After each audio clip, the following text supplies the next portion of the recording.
Oh, snap, Daily Rap Facts, what the? What's up, y'all? It's Max, and we're here with Daily Rap Facts. Today, we're going to be doing How Did You Get Your Rap Name? And we're with Cocanina. Yes, in the building. What's up? It's the one and only. Thank you for coming in today. Thank you for having me. Awesome. So, let's jump into some of the early beginnings. Yes. Maybe you can tell us a little bit about how you first fell in love with hip-hop music. How did I first fall in love with hip hop music? Honestly, it's a little bit of a mix. So my mom is like a Pilates yoga instructor, and she literally is not like a big hip hop fan, but she did show me a 1-2 songs. Like she definitely showed me like Lauryn Hill, who's like I feel like on the like border of hip hop and R&B. And then she definitely showed me like what do you call it? Bonita Applebum. Bonita Okay. Applebum. That was her song. She used to play that for me still. That's So dope. you don't know. But then it was more my uncle who was like my mom like and her siblings are all white and they grew up at like on Western Road, so they all went to Emory and like made black friends and listened to black music. So my uncle ended up listening to a lot of Biggie Smalls, and he put me onto that. And then I love Biggie. Biggie's like my first, I think, real rap love. Mm-hmm. But then he bought me a CD that was Gangstar, and I fuck with Gangstar super heavy too. So I don't know. I always had different rap roots. But then again, I was like outside, my people would bring me around the block, and everybody's listening to 50 Cent. I super fuck with 52, you know? That's awesome. I mean, where did you grow up? I grew up like I grew up on Western Road, and then I moved to Jane and Finch. So I always say Western Road to Jane and Finch because I feel like my younger years, like my child years, were Western Road, and I was traveling too. My mom used to bring me to Tobago to visit my pops and stuff. But like I don't know, I would always end up coming back to Jane and Finch, and then we lived there for like my whole teenage years and all the years that really influenced the next steps in my life. You know? That's awesome. Yeah. I mean, what did you do before rapping? What did I do before rapping? Nothing. I've always made music. That's awesome. Maybe before rapping, I was singing because I was a little girl and I used to like watch musicals and sing and shit. So you'd say that the creative side is really what brought you towards like everything that you do now. Definitely. That's awesome. Would you say that you're an analytical person? Would you a creative person or a mix of everything? Yeah, I feel like it depends on the day. Honestly, I'm a very creative person, but I'm also like I'm in school right now and I have like a pretty high average. I'm pretty smart. Like I feel like it depends on the day and what I'm into because I can do so many things. I'm very complex. It's interesting. That's awesome. I mean, how do you brainstorm a song? Like, how do you come up with a song? Usually the lyrics just come to me. Like I'll be chilling and like I'll literally be asleep and I'll wake up at like 4 a.m. and I'll be like, oh, lyrics, I need to write this down.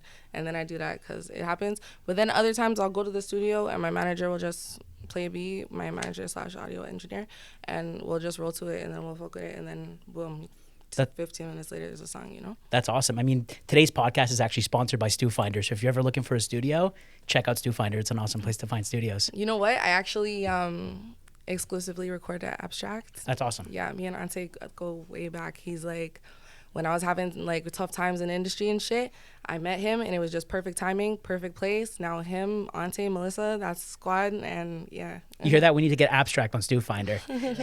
Definitely put them on there 100%. Yeah. Yo, If you love it that much, it must be great. it's popping, and they have like courses and stuff too, and they help with artist development. Sometimes I help out, you know, you can come and I don't know if I have time, I can stop by sometimes and give, you know, a little word, and they have like A&Rs and like everybody that you, if you're trying to get into music, if that's what you want, then they're like a good stepping stone into that. Would you say that that's something you find passionate in is teaching? Yeah, like I like doing things that like are selfless. Like I volunteer every year to do stuff for the community, for the kids in the community. And I've always been like that. Like even when I was living on Finch, like I was that like 15-year-old that had like a bunch of 10-year-olds with me, and I'm walking them to the community center, Driftwood Community Center, for some free event. You know, everybody's like, "Are those your kids?" I'm like, "Fam, I'm 15. Like, calm down. These are my brothers and my brother's friends. Chill." Well, you've got great vibes, so I'm assuming that you just attract people. You just gravitate towards Trust you, right? me, people love me so much that sometimes they hate me and they get obsessed, and it's not my fault. I'm just popping. Like, That's amazing. I mean, have you ever gotten feedback from like family or friends about your music, or is that something Yeah. that they don't really touch on? No, literally my mom, like I get messages on Instagram from people and they're like, "Oh my God, your mom showed me your music and I fell in love. I love it. I'm just so happy for you, and your mom really fucks with your music." And I'm like, "That's so cute." But my mom's like that. We'll be out and she'll be like, "Did you hear Cocanina? Like, did you hear her latest track? Okay, you didn't?" She's like, "Oh, do you like more conscious stuff?" She does that too. Like my mom will That's get amazing. in your face with it. It's amazing. When was the first like rap song you heard? Like, at what age did you hear it? I feel like I don't even know. I couldn't tell you. I don't know. My mom had me all over the place. I don't know. Not in a bad way or nothing. She was pretty responsible for a young mom. She wasn't the youngest. She had me at 25. But, like, she had me out and about, and I was I don't know. And there was always older kids in the neighborhood and shit playing their music. The first like female rap song that I felt like I heard on my own accord was when I was like in I think I was grade 4 or 5, and this girl in my class was listening to Itty Bitty Piggy by Nicki Minaj, and that was like the first female rap song that I was like, oh shit, okay, if we get Itty Bitty Piggy, it's a bop. I was like, what? Okay, I was like the first one I really got into. That's awesome. But then again, Salt and Pepper too, like, I don't know. And I can't even tell you when I heard it because I feel like it was just a long time ago. I don't know. Yeah, for me it was Tupac Changes. Like I think I was like 7 years old. My brother I have a way older brother. He had a Tupac Changes, like you know those songs, those single CDs that they used to have, like just 2 songs on a CD.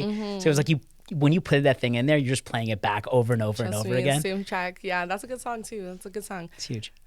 When did you know that rapping was like the right thing for you? Like when did you decide like this is what I want to do? This is the only thing that I want to do? When did I decide that? Probably not officially until I was like 18. That's awesome. Yeah. I mean, it's a good age to think about it. Yeah, I was always rapping. Like I used to go to Urban Arts and freestyle battle rap, and just like I recorded 1-2 tracks there, but they weren't like great. I don't know. I like the quality was different. I still listen to them every now and then. Like it's not like the songs were bad, but like I don't know. It just wasn't my best work, you know. But can we hear them on DSPs? Are they on Spotify, Apple Music? No, they're not. They're just they're my babies that I just have. I don't even know where the beats came from. Like it was years ago, you know. Yeah, we're waiting for that leak. Trust me, one of these days I'll drop it. That's awesome. That's awesome. So let's dive into your rap name, Cocanina. It's a beautiful name. How did you come up with that name? So my name is Coco, but it's spelled Cocoa. Okay. So growing up, a lot of people who go buy cocoa powder all the time, and I'm assuming pronounce it cocoa powder when they buy it in the fucking grocery store. Of course. For some reason, couldn't say that. I had bare teachers that even when I corrected them, they were like, "Oh, coca, coca, coca." And then it's funny because just where life ended up like taking me later on in life, like I got kicked out of school. I had like 12 counts of assault. They claim I broke this lady's neck, but I think she was just wearing a neck brace to be extra. I don't know. But like I ended up selling drugs and shit. Like I ended up selling Molly for a bit, and then Molly turned into I was selling Cocaina, and then that turned into other shit. And I'm at Urban Arts, and a song by Young Thug just came out, Cocaina, Cocaina, and everybody's calling me Cocaina. I'm like, yo, that's bait as fuck. Holy shit, nigga. Like, what are you doing? Like, you know? That's so funny. I mean, did you ever have any other rap names that you thought you might have want to go with? Not really. I don't know. I thought about like maybe like, I don't know, Red something. I was always like, you know, I'm light skinned, so I always got called Reds and stuff. But I still like go by that. Like if you like search up my fucking airdrop, it's Lil Red. That's amazing. Yeah. It's amazing. And was it hard to find a lot of the handles on socials because it's such an interesting name? Yeah. So that's the thing is it's like basically it started with like Cocaina, but then I was like, that's a little bit too bait, so I changed it to something else. I think it was Cocainina or something. Okay. But then I was like, that's hella complicated and it still sounds a lot like cocaine. So I was like, let me just calm that down a little bit more and make it Cocanina. And it was funny because at one point, one of my buckets started calling me Nina, and I was like, oh, well, that's so funny because like it's like I just felt like it was meant to be. I'm like, what are the chances? All of a sudden you're calling me Nina. Last week you were calling me Annie. Like I'm confused. Like, you know. Amazing. Who would you say is like your other favorite rap names, like other artists, like names that just like when you think that's a dope name? I don't know. Any Sexy Red, anything like that? Quavo? No? I don't know. I like 50 Cent. Cool. That's a cool name. Yeah. I like I think SZA is a very interesting name. She's not really a rapper, but isn't that just an interesting name? Like SZA, like what is that? Of course. I think rap names right now are really crazy. I don't know. I'm not involved. Yeah, like I work with Waka Flocka, and a lot of people ask about his name. Alai, what does it mean? Well, I don't want to. I want to wait till another episode because maybe I'll unlock it in another episode. Yeah, but okay. I can tell you that name is, I think, a lot of the contributing factor to why he was able to break through in a lot of places because it's so unique. Alai? A lot like your name, Trust right? me. And when you have those unique names, you have the freedom to explore, you know, unique SEO. Like people can Trust find me. you really easily. Yeah. When they go on Instagram, it's easy to That's find the you. thing. And when right? you Google me, I'm going to come up. I'm going to be the first thing that comes up. And that's part of the reason, too, why it's like a lot of people ask me, why don't you just go by your name? It's Coco Bell. Like, everybody already knows your name. Your house already been rated. Like, everybody already knows who you are. Like, just be yourself. I'm like, the fuck, I am being myself. But y'all don't know my story. Y'all don't know where I've been from. Y'all don't know what I did. Y'all don't know why I'm here today. That's y'all dope. do not fucking know shit. Yeah. So I just go by what I go by. And the thing is, too, is when you search up Coco, cocoa beans come up and a whole bunch of other shit comes up, and there's a whole bunch of other people pretending that that's their name even though it's not their name, and they made that their Instagram handle and all that stuff. And I already know I'm one of a kind, so I just made it so that's something even more one of a kind, you know? That's dope. And how do you ideate like names of songs? Like other than your rap name, obviously, but do you like go into a process? Do you take it from the hook? Do you take it from the chorus? I feel like it depends on the song, because sometimes you have a song and the word's only in it once, but it's like at the end of the song, or it's like the first word you say, and it like has a big impact on the track, and then you want to name it that just because it's just is like, I don't know, it holds some type of nostalgia for you. But there's other times when it's like, yeah, it needs to be that, like, you know, like that's it. Trust me, you've chosen it, and that's the way you're gonna go. That's awesome. I mean, I always think about like when you look at names, there's the ones they pull from choruses, or the ones that they pull from different songs, and sometimes it's like a movie inspiration. Have there ever been a song where you had an inspiration from an external place? Yeah, so the first song that I ever dropped on platforms is called Potion. Dope. And I got the inspiration. People were so pissed when I posted on Instagram and I said this, because I got the inspiration from Vibes Cartel, but it's not a Caribbean song. And people were like, this doesn't sound anything like Vibes Cartel. And I'm like, okay, that's because I'm not copying. It's not a dupe. I was just inspired by the song. Like, you know what I'm saying? Yeah. So yeah, definitely Potion is one of them. And then I have a few other ones. Like, I have another song that's named after another song, and it has a sample on it. It's Me, Myself, .I is what I called it. Dope. But it's after Beyonce's Me, Myself, and I. And it has the Me, Myself, and I. That's like one of her best songs. So I had to sample that. I mean, and you've said a lot about like inspirations. Would you say that inspiration is something that drives you to go forward, or do you think that you're like an inspired person on your own accord? I feel like both. I feel like you have to pay homage to those who came before you and acknowledge who's there, because they built the paveway. Like, I'm a biracial, like, black presenting woman. Like, I wouldn't be able to do what I did if I don't acknowledge the people who came before me. That's crazy, because people had to go through shit to get to where they were to make it so that I could do what I'm doing today. Like, you know what I'm saying? Yeah, it's huge. Yeah, trust me. So I think it's really important that you show, like, love and you, like, pay homage to the people before you. But at the same time, I've always been inspired. Like, I've just was born that way. Like, my mom will tell stories like about me just dancing and singing from as soon as I had words and could walk. Like, that's dope. And that's a great piece of advice, is, you know, paying homage. Is there any other advice that you would give to up and coming or aspiring artists? Yeah, just to be, I don't know, it's hard out here. Yeah. Just be yourself. Just be yourself. I feel like a lot of the time it's easy to get caught up. Like, you see what other people are doing, and it's easy to let that get into your head. And like I've experienced it. I've seen other people do it where it's like you're just like trying to do something because it's what's happening, and it's like that's stupid. Every time I've ever done that, I fucking regretted it. I refuse to do that shit. That's why I'm dropping 3 projects this summer and nobody can tell me shit. And even though people are like, oh, you should spread it out 2 weeks apart, I'm like, bitch, but that's not me. So let me just do it the way I do it, because I record a lot of music and I have to put it out. So like, I'm just gonna do it back to back to back, and like, if you guys are faced by that, I'm sorry.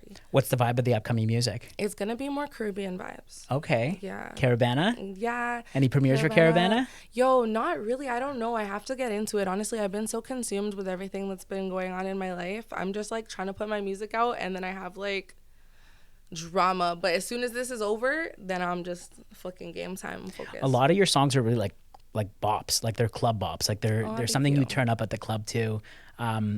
Would you say that you ever go to like the club because you want to have fun, or do you go to the club because you want to see the experience of what people are doing and listen to the music? If I'm at the club, it's definitely because I want to have fun. If I'm at the club, I'm with some bitches getting ratchet. I'm with some ratchet bitches that are twerking upside down, taking shots of fucking Remy, not Henny, because bitches don't have. I love ratchet bitches. I love turning up with ratchet bitches. I love being outside with some ratchet hoes. I don't know. There's just something about it. Like, I hate being outside with stush bitches that just want to like, because they know as soon as they dance, they're ugly underneath people all watching. that makeup. They're ugly as fuck. Yeah. You know? They don't want to ruin the makeup. They don't want to sweat it out. Trust me. And that's not me. Like, I'm not that girl. I don't like to wear heavy makeup. I don't like to, like, worry too much about what other people in the club are doing. I like to focus on myself. People always come to me. They're like, oh, so you're just MIA over here in the corner, eh? And I'm like, yo, allow me. I'm keeping a low profile. I'm not taking a picture of you. Leave me alone. Like, fuck. I'm just trying to turn up. Like, you know? Shit. It's crazy. That's dope. Is there anywhere you'd love to travel? Like anywhere you'd love to go and see? Or, you know, maybe you can tell us about some of the places you've been. Yeah, no, I went to Jamaica recently for a video with One Dawn. That was dope. It was really fun. We did a video on Plantation Hill. I was in Kingston, and I went to, what's the last place we went? What is it? I don't know. We went to the popular place where the beaches are. That's awesome. Would you say Jamaica's like one of your top spots? Montego Bay. Montego Bay. Jamaica was awesome. The vibes were so good, bro. Like, Jamaica's crazy because it's a small place and you'll be chilling and like, I don't know, it's a small place. So it's like when you're in the Caribbean, it's just people around. So it's like at one point I was like at Tommy Lee's crib and I was like just chilling like with my people. Like, you know, my sister-in-law was there. Like, it was a vibe. Like, we're just kicking it with Tommy Lee showing us unreleased tracks. Like, we're just like, you know, and that's so cool about the Caribbean is it's just like a close-knit community. It's like at one point we went somewhere. They're like, oh yeah, welcome to you. They're talking to me. They're like some other people's people. So I'm like, oh my God, this is crazy. I'm like, where's the other rappers? Like, I want to, like, this is so interesting. Yeah. Even like we went to a club and then some people pulled up and like we went somewhere else and we ran into somebody else who was super famous from some TV show. I'm so bad with names. Oh my God. It's okay. But it was great. It was like such a vibe. You know what I'm saying? But for me, my favorite place is Tobago. Oh my God. My favorite place is Tobago because it's just so chill and it's just home. Like, I don't know. I don't know if it's because my mom used to bring me there when I was a baby and from when I was little and stuff. And it's because I have lots of family there. But something about Tobago is different. Like, when you're in Jamaica, you have to, like, pay to go on the beaches. It's, like, a different vibe. When you go to the beach, it's, like, full of tourists. It's, like, crazy. When you go to Tobago, it's, like, a little bit more low-key. It's a little bit more, like, family, like, village vibes. And it's just, like, beach and just chill and relax. And everybody knows everybody. And it's super, I feel safe. I feel just blessed. Like, it's a different, I feel like Jamaica, you go if you really want to turn up. And then, like, I would go home if I want to just, like, enjoy life. It's dope. It sounds like you, like, live for experience. Oh, I love experiences. It's experiences and good food. What would you say that the experience that you want to give to your fans when they listen to your music is? I feel like it depends on the song. Okay. Yeah. Definitely depends on the song. That's difficult. Like, yeah. If you're listening to, like, This Is Why You Shouldn't Do Drugs, I want you to be, like, on a lo-fi chill vibe. Like, I want you to be, like, kicking it and probably smoking a spliff, just, like, laughing ironically about the fact that you're getting high listening to a song called This Is Why You Shouldn't Do Drugs, because that's just awesome. And it's, like, if you're listening to, like, I have a song called Woman Life Freedom, and, like, that's intense. But, like, oddly enough, that's my most used song on TikTok because it's, like, a conscious song, and it's, like, a lot of people are trying to use the song to spread the movement. So it's, like, yeah, I don't know. For that, obviously, I want you to feel, like, a sense of empathy for, like, what's happening to women all over the world. But then sometimes I just want to get sexy. And that's, like, when I drop songs like Folds. Like, I don't know. It depends on the day. Well, it's important, right? I mean, it's important to, you know, it's important to drive home a narrative of what you want to experience, but at the same time you want to dial in your own personal experiences. Trust right me. Yeah, that's huge. So you were talking a little bit about upcoming projects. Can you share anything about them? Like when we're going to be hearing them, when they're coming out? Sorry, I have this annoying nose ringing. Don't worry. Yeah, no, I really need to get a hoop. But other than that, so I'm dropping 3 projects. The first one is going to be called Bad Girl Takeover. Okay. And I think the feature single on that one is Bad Girl Takeover. Okay. And that one comes out in June 7th. Nope. And then go listen. Yes, go listen. And then that one also has my feature with One Don, who's local from the city, or actually from Jamaica, but in the city now. And then Armani, who is a big artist up and coming out of Jamaica. So big up to him, big up to Jamaica again. And then the second project is going to be called Trimbago Princess. Big up to the homeland, Sweet TNT.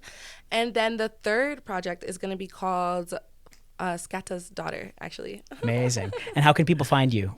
Instagram, TikTok? Girl, or you're not a girl, but you know what I mean, girl. I'm on everything. So Cocanina 5, and that's Cocanina 5, number 5. And by the way, each project is gonna have 5 songs.